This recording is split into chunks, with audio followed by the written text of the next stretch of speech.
Coach Corey Wayne, and this is my video coaching newsletter. And the topic of today's newsletter is going to be the freedom of self-love. I've got two emails I'm going to go through with you today. The first one is from a woman who's basically been waiting around for the last 7 years for her toxic ex-husband to come back. And after finding my work, she's basically at the point where she's taking her power back, telling him hasta la vista, baby, and moving on with her life. And the second one is an email. It's a success story from a guy who's in Sweden, and he shares how my work has helped him to learn to love himself instead of looking for self-validation either in sex or in a relationship with a woman. He details how much happier he is and all the great things that are happening in his life. So I have a quote that I wrote, and then we're going to go through the first email. So the quote says, "One of the smartest decisions you can make in life is to learn to love and accept yourself as you are and where you are, and to no longer look to or expect that someone or something outside of yourself will make you happy.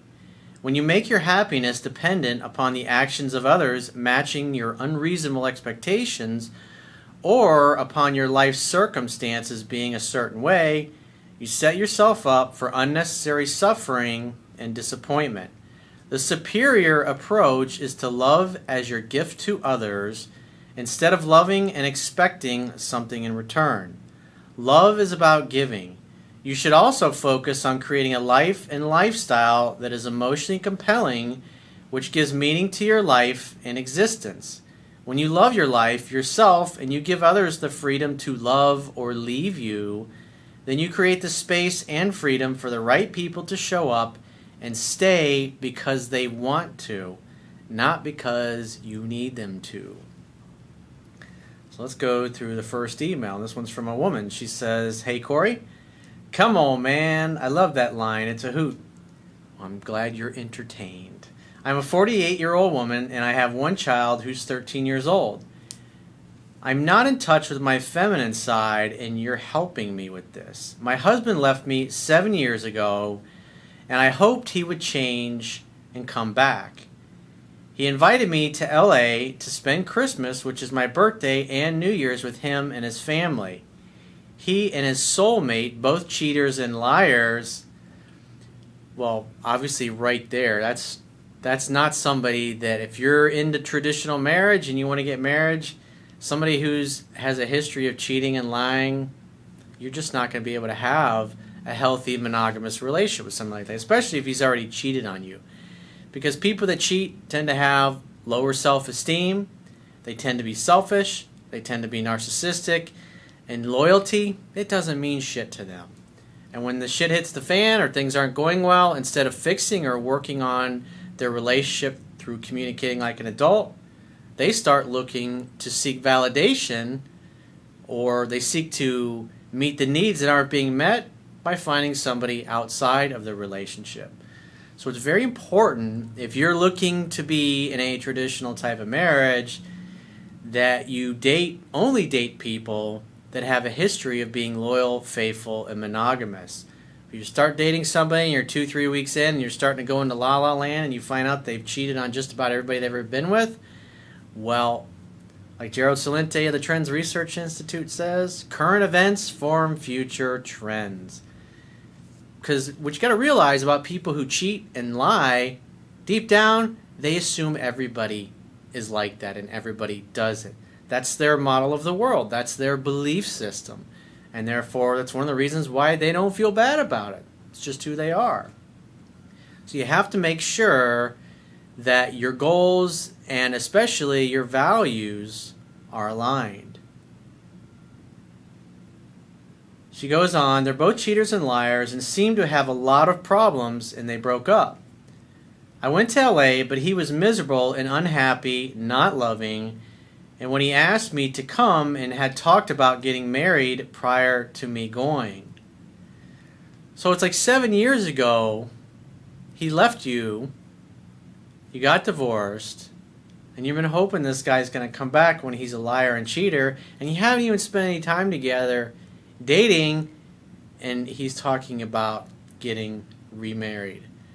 Marriage is a really serious thing. And for those of you that think marriage is the be-all, end-all because somebody told you that that's what you should aspire to, talk to some friends of yours that have been through a divorce. It's not fucking pleasant. And it's one of the reasons why I haven't gotten remarried. I'm a serial monogamist. And the way I look at marriage, it's really a legal agreement. You can have great relationships without being married.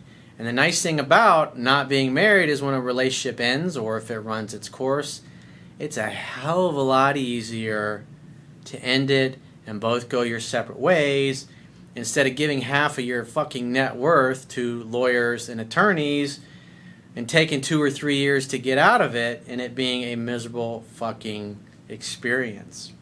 And besides, when you look at the stats, 60% of them end in divorce anyways, and if you look at the new generation of people that are up and coming, people are getting married later and later in life, and the majority of people are just foregoing marriage altogether. Because if you think about it, these days a woman doesn't need a man for anything. She can completely have a great kick-ass career, make great money, have a great house, great cars, and not need a dude for anything.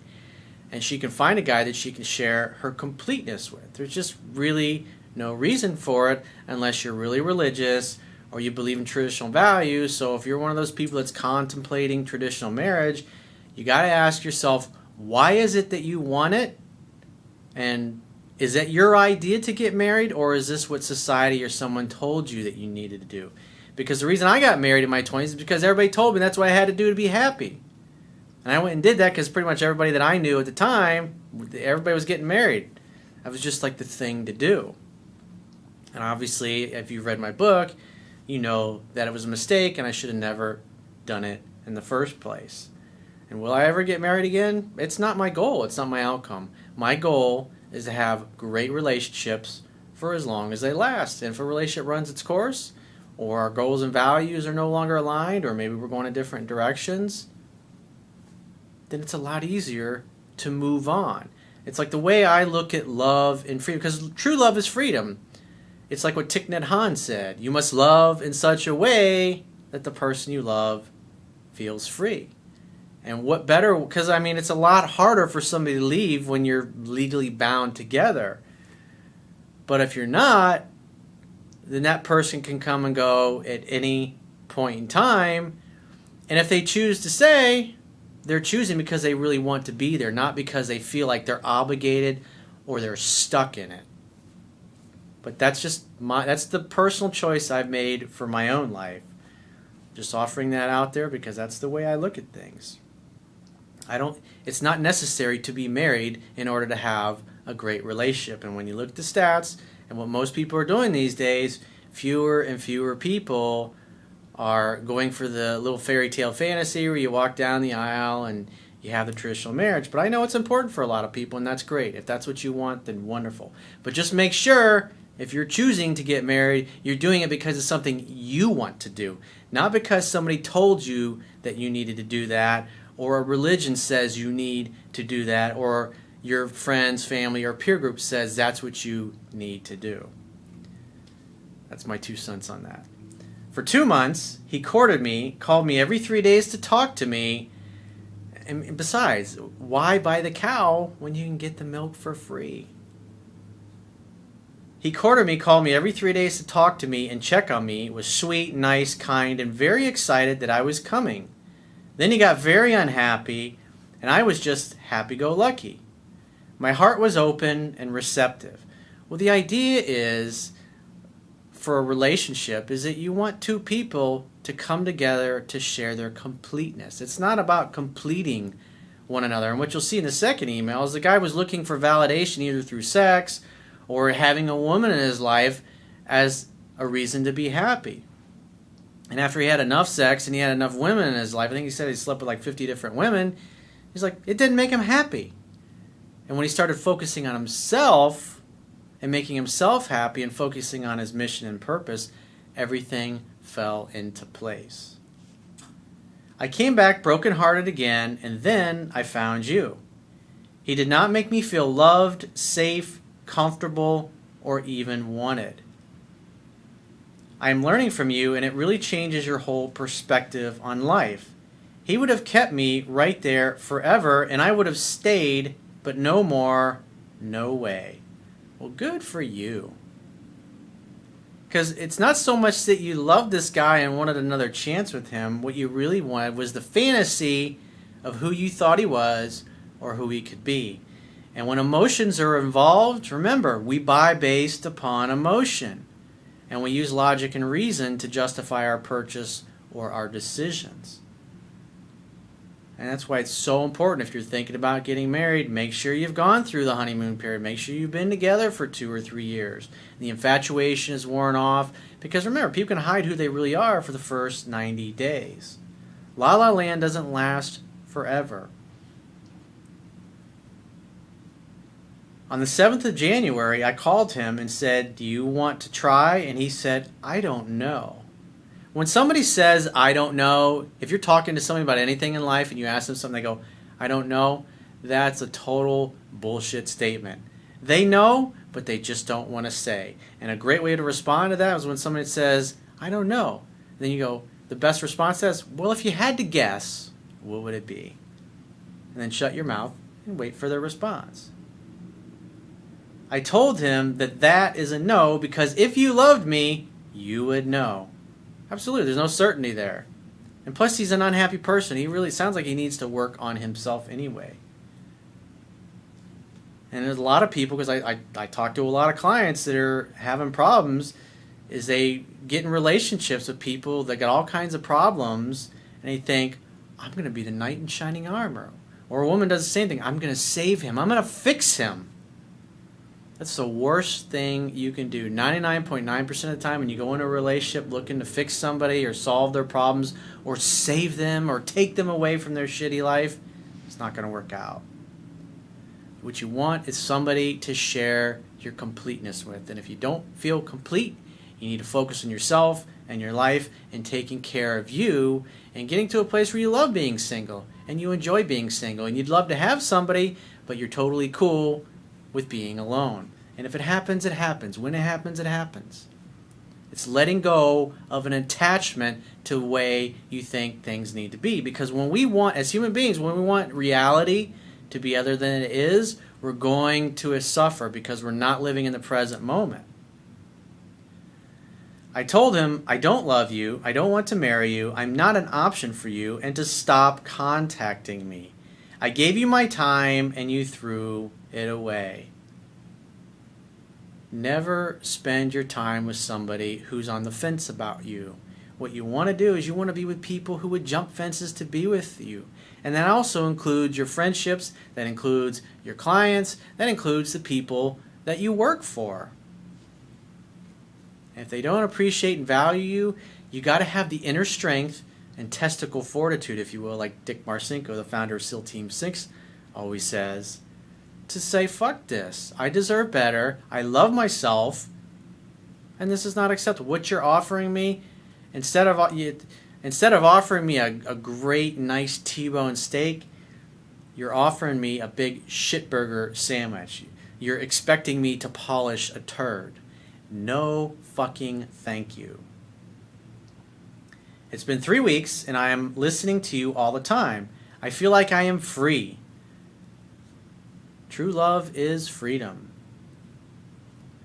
I have been holding on so long and I am not sure what to do, so I am just trying to go with it, holding that burden for so long and finally putting it down. Words cannot express. It's because that story that locked you in for the past 7 years, it's like you've totally moved past it. You've totally let it go, and you've seen him for the bullshit artist that he is, and the fact that he's not a happy dude. And it's not your job to make him happy, and it's not your job to fix him. And besides, if it didn't work the first time around, 99.9% of the time it ain't going to work the second time around. That's just reality. But for those of you that want to get your ex back, and you're the one that got dumped, at least once you get the person back, by applying the things I talk about in 7 Principles to Get an Ex Back, and you get that experience, the second time around, or maybe the fifth time around, whatever it happens to be, you can be the one to end the relationship and then have a sense of inner peace about it that at least you got to know. You made the decision that you didn't want to stay in it. It was so hard to stop thinking about him and to start to thinking about what he did. I let him control me. It is a mindset. Well, no one will ever do or say anything to you that you don't invite them to do. I was so worried that I did something wrong again, then I thought, fuck off, jackass. You should have been kissing my ass. You are not good enough for me. This is me walking away, ass. You are fabulous just the way you are. Well, good for you. Good for you for the fact that 7 years you're finally free of this. And now you have a clean slate. You can do whatever the fuck you want. You can create whatever kind of a relationship that you want. When you apply the things that I teach, I can help you attract the kind of person you want. I can help you cause them to fall in love with you. And I can teach you how to have a great relationship with them.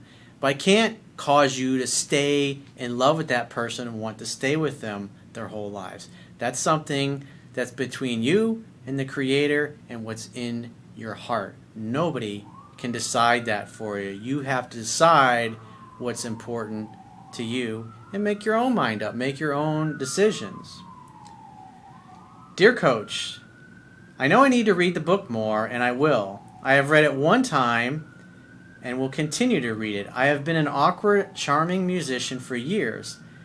I used to read about pickup and found much success. The problem is I could get laid but never had the relationships I wanted. I would meet a girl and throw myself into a relationship. Well, that's what you see a lot of in the pickup and seduction community. These guys are always on to the next girl, always on to the next girl. And the overwhelming majority of them really are looking for validation by hooking up with women. In other words, if they're not hooking up with women continuously, they don't feel like a man. And that's why those guys, they don't have girlfriends. They don't have relationships. They're just hooking up and moving on. It's just all about hit and run. And there's some guys that just like that. And I've gone through periods in my life when I was younger where I did that. At the end of the day, for me personally, it just felt like glorified masturbation. If I didn't feel something for someone, if I wasn't in love with her soul instead of just loving her body, it just was an empty feeling. I mean, think about it. Think about your friends. Why do you hang out with your friends, your closest friends? Because you like hanging out with them. You like being with them. And when it comes to your intimate relationships, because sex is such a small part, you should only be hanging out with people that you love hanging out with and having fun with. Because if you're not having fun with them, it's like, what the fuck are you doing it? There's no point. Life is way too short. I'm sure this has a lot to do with my parents' divorce and living with a bipolar mother. One day I decided enough was enough. I decided to train for a marathon and move to another country. So what you notice here is like he got to a point, it's like basically he hit rock bottom. He hit the wall, metaphorically. He got to a place in his life where he's like, I'm not happy, I need to make a change, I need to do something different than what I'm doing. Because I know many of you have friends or family members, you're like, hey, you need to get this guy Corey Wayne's book, it'll really help you.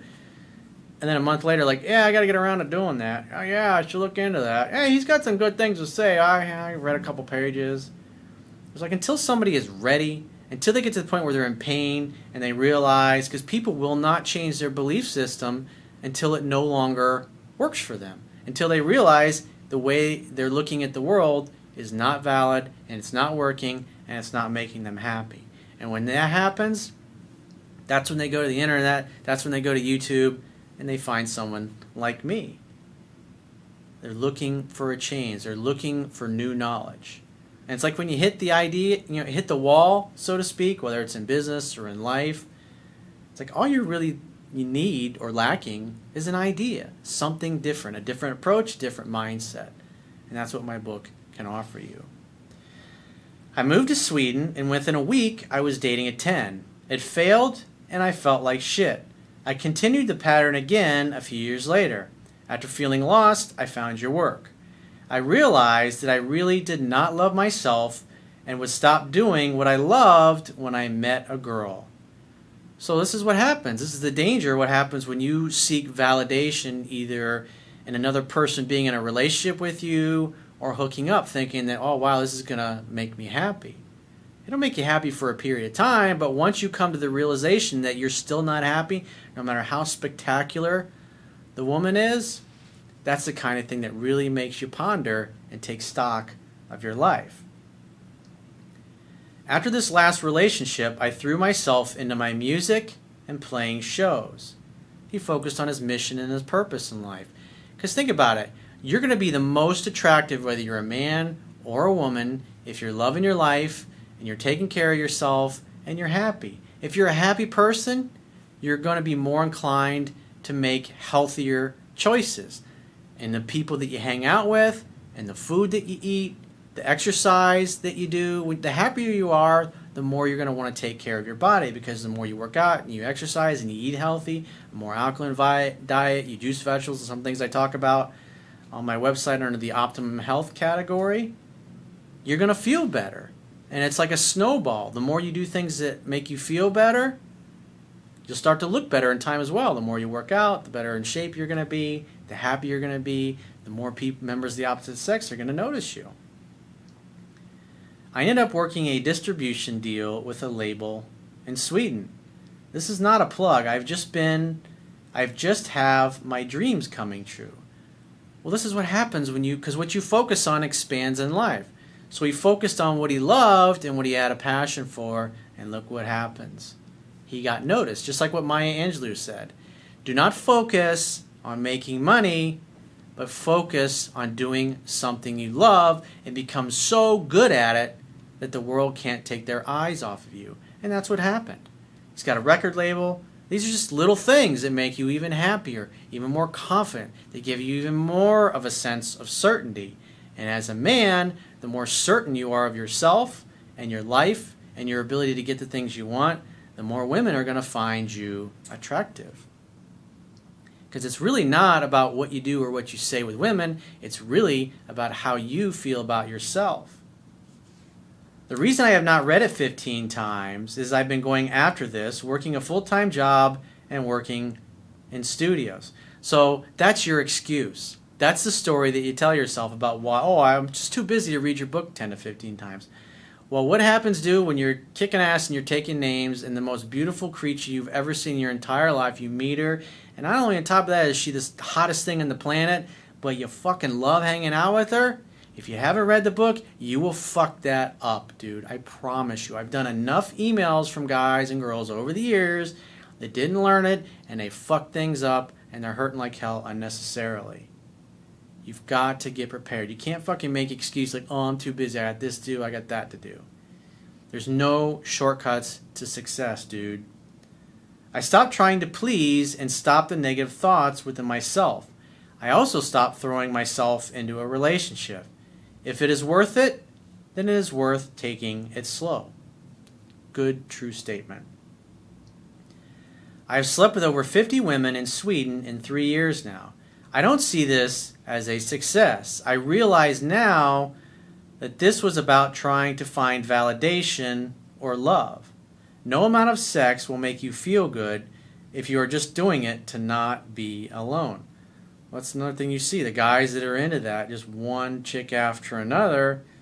If you listen to the tone of their voice and how they talk about other people, it's like they really don't have an affection for other human beings. Everything is like transactional based. It's just constant people coming in and out of their lives. And they tend to be very fucking shallow. I hated sleeping alone, and I thought this would make me happy. I stopped trying to search and stopped throwing myself into relationships. I started loving myself. I used to overthink everything. I used to feel I was so weird.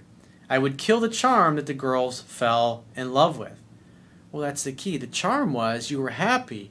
You were kicking ass, you were taking names, and then as soon as you get into a relationship, you throw all that crap out the window because you got to jump through your butt, turn yourself into a human pretzel, because you become solely focused on doing whatever the woman says she wants in order to please her and keep her in your life, because you tied your happiness to her being in your life, instead of saying, I'm awesome and I'm great just the way I am, I'm happy, whole, and complete as I am, but it'd sure be nice to have a great woman in my life as a compliment, as the cherry on top, as the icing on the cake, if you will. I now love myself. If a girl cancels on me for a date, I move on. I no longer blame myself. I plan on reading the book more, but I think at 28 I will focus on doing what I love and hope to be doing that when I'm 58. Again, you're making excuses about reading and learning the book. And even though this is what happens when you focus on creating a kick-ass life and you get there, that's when a really super awesome woman shows up.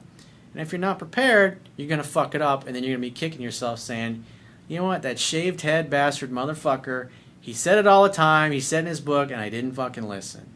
I should have listened. I wish I had listened. Just trying to save you from a lot of unnecessary pain, dude. But at the end of the day, you can ignore reality, but you can't ignore the consequences of ignoring reality, like Ayn Rand said. This is a success because I realize the ultimate goal is doing what makes you happy. I don't need a woman to be happy. Exactly. Because nobody else can make you happy but yourself. And at the end of the day, whether something makes you happy or sad, it's a conscious choice. Life and our circumstances of our lives only take on the meanings that we give them. Always think about that. It's really what you decide something means to you. And if you can't change your circumstances or what's happening in your life, all you have control over is the meaning that you give it. Definitely something to think about. So if you'd like to get my help personally, go to my website, click the products tab at the top of your screen on any page, and book whatever coaching option works for you. And I will talk to you soon.